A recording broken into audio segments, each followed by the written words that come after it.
तो आज की वीडियो में हम देखने वाले हैं सूर्यकांत त्रिपाठी निराला जी का आता है कवि परिचय, जो कि 9th 10th 11th 12th, ठीक है, सब जगह चलता ही है। ठीक है, रचनाएं में हम लिख सकते हैं इनकी सूर्यकांत त्रिपाठी निराला जी के बारे में। तो रचनाएं कौन कौन सी हो गई इनकी? अनामिका, गीतिका। ठीक है, 2 रचनाएं आती हैं, तो 2 रचनाएं हमने लिख दी है। अनामिका, गीतिका, 2 रचनाएं हो गई हैं। क्या क्या हो गई? अनामिका और गीतिका।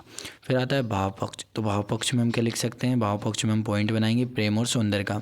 तो छायावाद के उन्नायक कवि होने के कारण निराला के काव्य में प्रेम और सौंदर्य के मोहक चित्र प्राप्त होते हैं। ठीक है, ये लिख देंगे। भक्ति एवं रहस्य भावना। तो निराला जी के काव्य में भक्ति एवं रहस्यवाद भावना परक रचनाएं भी प्राप्त होती है। उन्होंने अपना आत्मा और परमात्मा की एकता का प्रतिपादन किया है।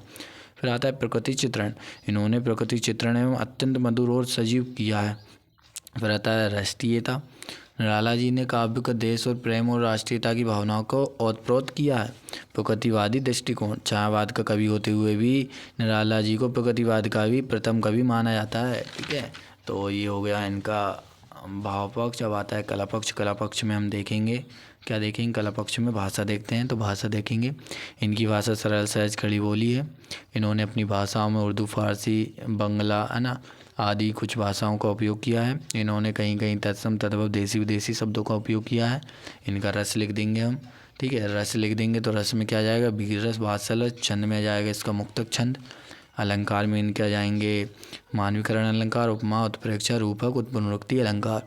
फिर आता है साहित्य में स्थान। साहित्य में स्थान में क्या आ जाएगा? आप मुक्तक छंद के जनक थे। आपका हिंदी साहित्य में अद्वितीय स्थान है। तो ये हमने पढ़ लिए हैं किसके बारे में? सूर्यकांत त्रिपाठी निराला जी के बारे में। आगे ऐसे ही वीडियो आती रहेगी और आगे के जो कवि हैं उनके बारे में हम जानेंगे। तो आज की वीडियो में इतना ही। एक कवि हमारे कंप्लीट हो चुके हैं। धन्यवाद।